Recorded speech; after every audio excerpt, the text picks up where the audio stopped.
Chapter 7 of the Story of Dr. Dolittle. The Bridge of Apes. Queen Ermyntrude had never in her life seen her husband so terrible as he got that night. He gnashed his teeth with rage. He called everybody a fool. He threw his toothbrush at the palace cat. He rushed around in his nightshirt and woke up all his army and sent them into the jungle to catch the doctor.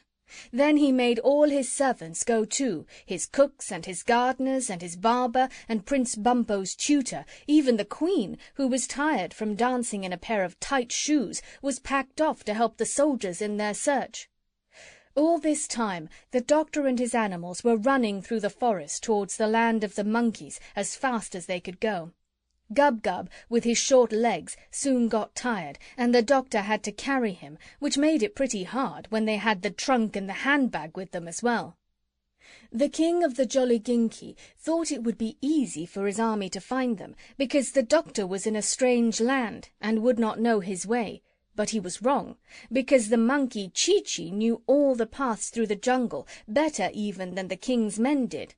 And he led the doctor and his pets to the very thickest part of the forest, a place where no man had ever been before, and hid them all in a big hollow tree between high rocks. "We had better wait here," said Chee-Chee, "till the soldiers have gone back to bed. Then we can go on to the land of the monkeys." So there they stayed the whole night through. They often heard the king's men searching and talking in the jungle round about, but they were quite safe, for no one knew of that hiding place but Chee-Chee, not even the other monkeys. At last, when daylight began to come through the thick leaves overhead, they heard Queen Ermyntrude saying in a very tired voice that it was no use looking any more, that they might as well go back and get some sleep. As soon as the soldiers had all gone home, Chee-Chee brought the doctor and his animals out of the hiding place, and they set off for the land of the monkeys. It was a long, long way, and they often got very tired, especially Gub-Gub. But when he cried, they gave him milk out of the coconuts, which he was very fond of. They always had plenty to eat and drink, because Chee-Chee and Polynesia knew all the different kinds of fruits and vegetables that grow in the jungle, and where to find them, like dates and figs and groundnuts and ginger and yams. They used to make their lemonade out of the juice of wild oranges, sweetened with honey, which they got from the bees' nests in hollow trees. No matter what it was they asked for, Chee-Chee and Polynesia always seemed to be able to get it for them, or something like it. They even got the doctor some tobacco one day, when he had finished what he had brought with him and wanted to smoke. At night they slept in tents made of palm leaves, on thick, soft beds of dried grass. And after a while they got used to walking such a lot, and did not get so tired, and enjoyed the life of travel very much. But they were always glad when the night came and they stopped for their resting time. Then the doctor used to make a little fire of sticks, and after they had had their supper they would sit around it in a ring, listening to Polynesia singing songs about the sea, or to Chee-Chee telling stories of the jungle. And many of the tales that Chee-Chee told were very interesting, because although the monkeys had no history books of their own before Dr. Dolittle came to write them for them, they remember everything that happens by telling stories to their children. And Chee-Chee spoke of many things his grandmother had told him, tales of long, long, long ago, before Noah and the flood, of the days when men dressed in bearskins and lived in holes in the rock and ate their mutton raw because they did not know what cooking was, never having seen a fire. And he told them of the great mammoths and lizards, as long as a train, that wandered over the mountains in those times, nibbling from the tree-tops. And often they got so interested listening that when he had finished they found their fire had gone right out, and they had to scurry round to get more sticks and build a new one. Now when the king's army had gone back and told the king they couldn't find the doctor, the king sent them out again and told them they must stay in the jungle till they caught him.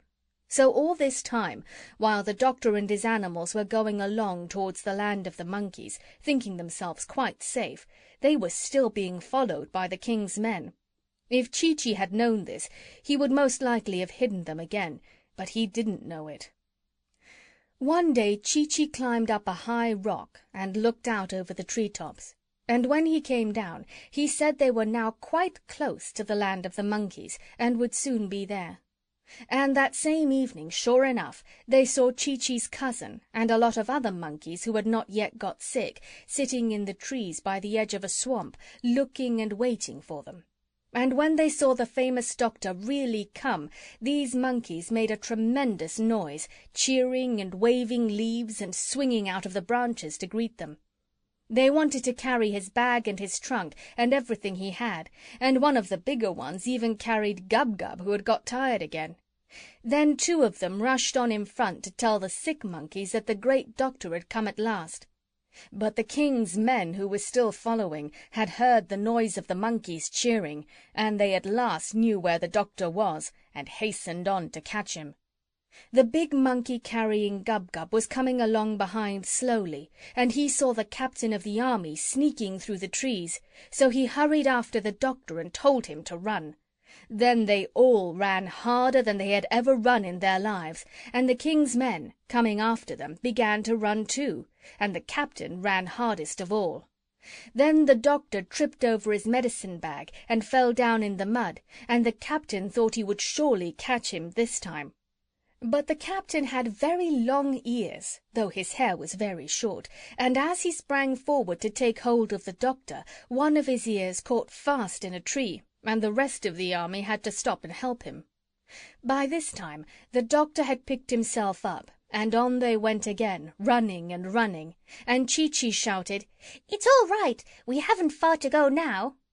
But before they could get into the land of the monkeys, they came to a steep cliff with a river flowing below. This was the end of the kingdom of Jolliginki, and the land of the monkeys was on the other side, across the river. And Jip the dog looked down over the edge of the steep cliff and said, "Golly, how are we ever going to get across?" "Oh, dear," said Gub-Gub, "the king's men are quite close now. Look at them. I'm afraid we're going to be taken back to prison again." And he began to weep. But the big monkey, who was carrying the pig, dropped him on the ground and cried out to the other monkeys, "Boys, a bridge! Quick, make a bridge! We've only a minute to do it. They've got the captain loose and he's coming on like a deer. Get lively! A bridge! A bridge!"